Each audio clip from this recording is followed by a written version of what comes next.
हे तांदळाच्याच पिठाचे उकडीचे मोदक आहेत। हे इतके मस्त आकर्षक असे तयार झालेत आणि इतके मऊ लुसलुशीत कळीदार मोदक कसे तयार करू शकतो हे पाहणार आहोत। 1 चमचा तूप घातलं, अर्धा चमचा त्यावर खसखस घातली, खसखस हलकीशी अशी तुपावर परतून घेतली।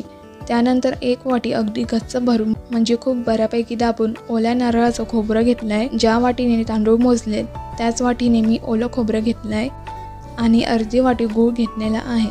गूळ जसं जसं विरघळायला लागतं तसं तसं सारण थोडंसं सैलसर होतं, पण आपल्याला पुन्हा हे असं चांगलं कोरडं होईपर्यंत परतून घ्यायचंय। आता मी गॅस बंद केला आणि पाव चमचा वेलची आणि जायफळाची पावडर घातली।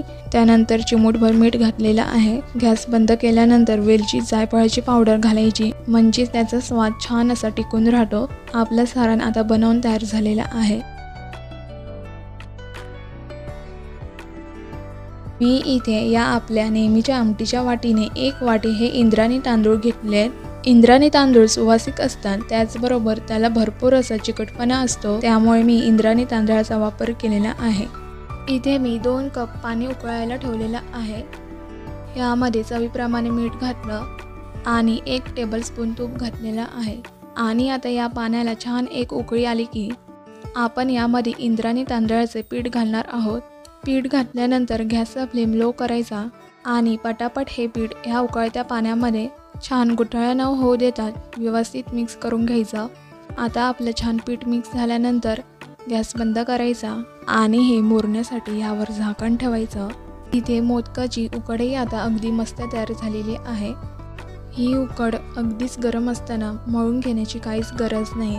ही पूर्णतः कोमट झाल्यानंतर ही उकड अशी मळून घेऊ शकता। आता इथे हे छान कोमट झाल्यानंतर त्याच्या सगळ्या गुठळ्या मोडून घ्यायच्या आहेत आणि हे पीठ छान अगदी लोण्यासारखं मऊ लुसलुशीत एकही गुठळी न राहू देता छान मळून घ्यायचं आहे। थोडं थोडं पाणी घालून तुम्ही छान हे पीठ मऊ लुसलुशीत होईपर्यंत व्यवस्थित मळून घ्यायचं आहे। पहा, अगदी मस्त याचा गोळा बनवून तयार आहे। आता आपण याचं मोदक कसं बनवायचं ते पाहूयात। आता मोदक करताना हाताला थोडंसं तेल पाणी लावून घ्यायचं।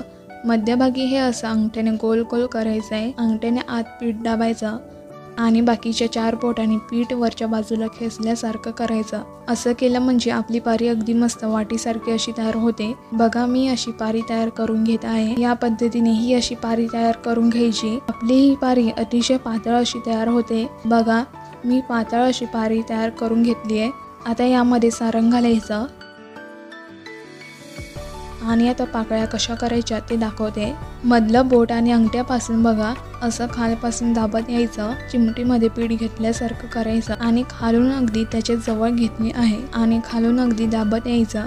दुसरी पाकळी सुद्धा मी अगदी त्याच्या जवळच केली आहे। जितके शक्य होईल तितक्या अगदी जवळ पाकळ्या तयार करायच्या। पाकळ्या तयार करताना जर तुम्हाला पीठ चिकटत असेल तर थोडंसं तांदळाचं सुक्क पीठ याला लावून घेऊ शकता, म्हणजे हाताला आपल्या अजिबात चिकटत नाही आणि तुम्ही हवे तेवढ्या पाकळ्या अशा जवळ करून घेऊ शकता। माझ्या सगळ्या पाकळ्या तयार झाल्या। आता हाताने अशा सगळ्या पाकळ्या जवळ करण्याचा प्रयत्न करायचा।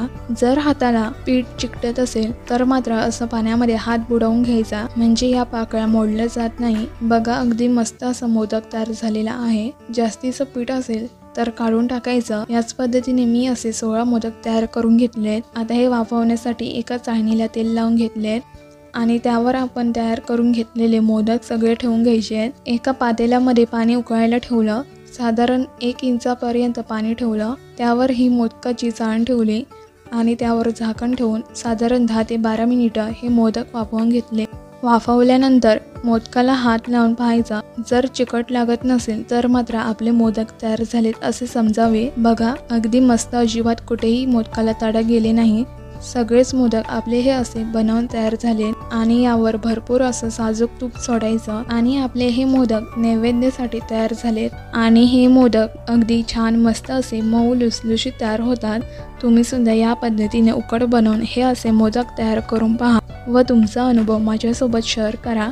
रेसिपी आवडली तर प्लीज एक लाईक करा आणि तुमच्या मित्रमैत्रिणींना नातेवाईकांना जास्तीत जास्त शेअर करा। अशा छान छान रेसिपीज पाहण्यासाठी सिद्धीज किचनला सबस्क्राईब करा व बाजूला असलेले